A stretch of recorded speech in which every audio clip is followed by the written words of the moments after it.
I am Nelson Mandela, and the stories of those I fought for as a lawyer in Johannesburg are etched into my soul. They are not mere legal cases, but searing reminders of apartheid's human tollface, is of injustice that ignited my resolve to dismantle a system rooted in cruelty. Step with me into those courtrooms, where the air hung heavy with the scent of polished wood and stale coffee, and the weight of oppression pressed down like a storm cloud. These are the tales of a young mother from Sophiatown and a band of fearless workers, their suffering and courage the heartbeat of my fight for freedom. Johannesburg under apartheid was a city split in two. Gleaming skyscrapers pierced the sky, monuments to white wealth, while in the townships, shanties clung together, their residents stripped of dignity. It was a world of stark contrasts, where the law was wielded like a blade to carve out privilege for some and misery for others.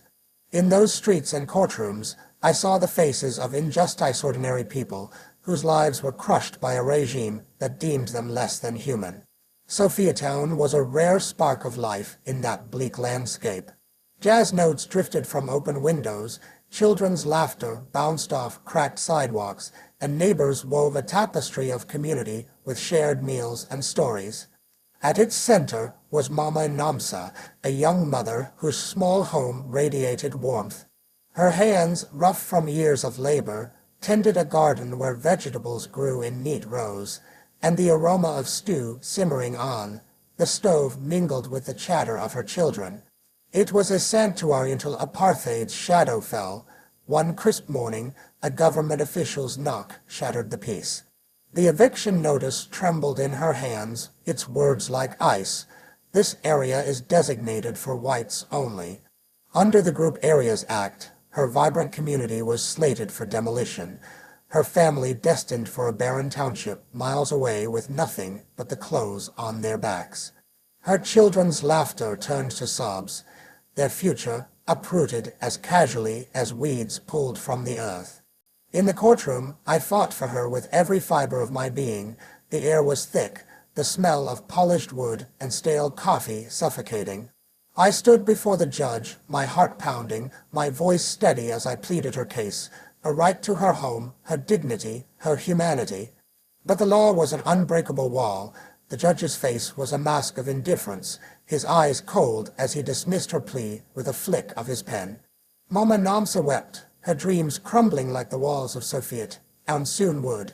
As I stepped into the harsh sunlight, a blaze of righteous anger ignited within me. They hadn't just taken her home, they'd stolen her sense of belonging, her very soul.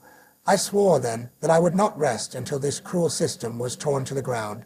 Then there were the workersmen whose sweat and toil built the nation's wealth, yet who were denied its fruits.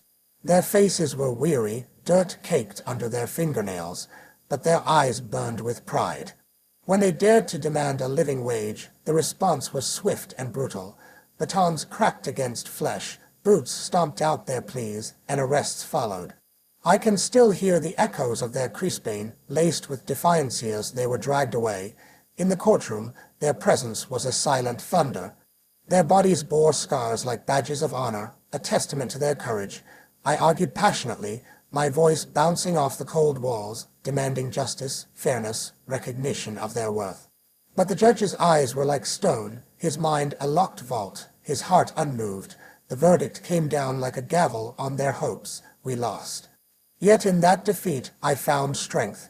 Looking into their eyes, I saw not despair, but an unyielding spirit. They thanked me not for victory, but for standing with them. Their gratitude was a balm to my soul, a reminder that even in loss, we had forged something precious, solidarity. That moment carved a truth into my being. The law, as it stood, was a tool of oppression, not justice. It was not enough to fight within its confines. True change demanded that we rip the system apart and build anew. These were not isolated tragedies, but threads in a vast tapestry of suffering woven by apartheid. Mama Namsa's tears, her children's fear, the workers' scarcity became part of me, their pain a constant drumbeat driving my resolve. Each case I took, each battle I fought, revealed the regime's cruelty in stark relief. The courtroom was a stage where injustice played out. and though we often stumbled, every loss fanned the flames of resistance. As I look back, I see how those days molded me, how they turned my anger into purpose, my frustration into action. The faces of injustice became the faces of hope, urging me to fight not just with laws, but with the full force of my being. They taught me that the struggle was for more than rights. It was for the soul of our nation. And so, I pressed on, each step, each sacrifice, a brick in the path to a dawn where justice would rise. To you who read this, let these stories stir your heart. Injustice wears many faces, but so does courage. Stand with the voiceless, raise your voice for what is right, and let your actions be the spark that pierces the darkness. For in the end, it is not the weight of oppression that defines us, but the fire of our resolve to overcome it.